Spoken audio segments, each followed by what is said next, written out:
बुरहानपुर जिले में 2 दिन हुई तेज बारिश के कारण ताप्ती नदी का जलस्तर बढ़ने से पूरे जिले में हाहाकार मच गया है।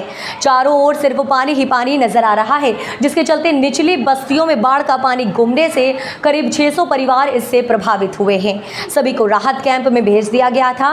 इसी तारतम्य में आज सांसद ज्ञानेश्वर पाटिल ने बाढ़ पीड़ित क्षेत्रों का दौरा किया और बाढ़ पीड़ितों से चर्चा कर उन्हें इस मुआवजा दिलाने की बात कही।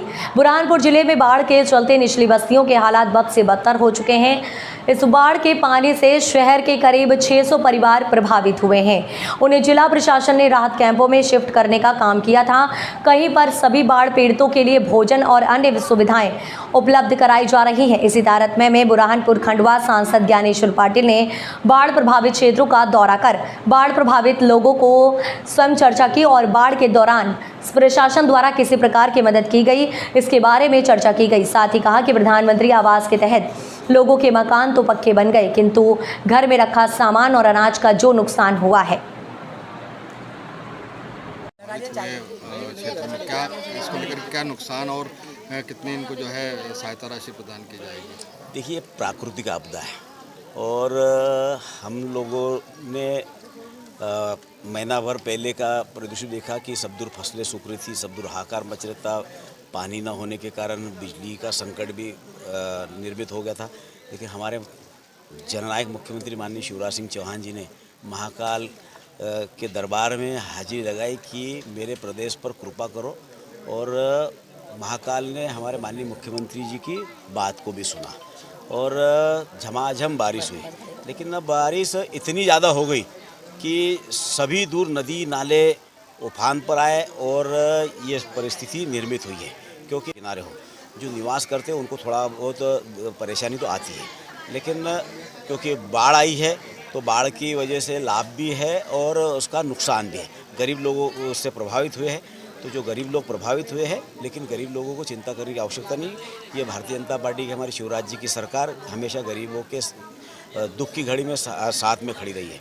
तो जो लोग इससे प्रभावित हैं, जिनके अनाज की नुकसानी हो गया, जिसका मकान, क्योंकि प्रधानमंत्री मोदी जी ने तो सबको पक्की छत का मकान दे दिया, तो इसलिए हम लोगों को कम से कम मकानों का नुकसान न के बराबर हुआ है। लेकिन जो अनाज वगैरह जो नुकसानी हुई है, तो वो नुकसानी का आकलन करेंगे और जिसका जो भी नुकसान होगा उसको सहायता देने के लिए हमारे नगर निगम की महापौर जी भी लगातार कल से सभी जो जहाँ पर पानी भरा निचली बस्तियों में घाटों पर का निरीक्षण भी किया और गरीबों को कोई भूखा नहीं सोए उसके लिए हमारे महापौर जी ने भी चिंता करी। हमारे सभी लगातार सभी के संपर्क में है और जिस तरह से कीचड़ वगैरह दिख रही है, इसकी साफ़ सफाई होने में थोड़ा समय ज़रूर लगेगा, लेकिन प्रशासन और शासन क्षेत्रवासियों के जो प्रभावित लोग हैं उनके साथ में है। प्रधानमंत्री आवास योजना के जो हितग्राही थे उनके मकान निर्माणाधीन थे, सारी सामग्री पर कोई अतिरिक्त उनके लिए मैंने बताया जैसे कि जिसका कोई जो भी नुकसान होगा उसको आकलन करेंगे और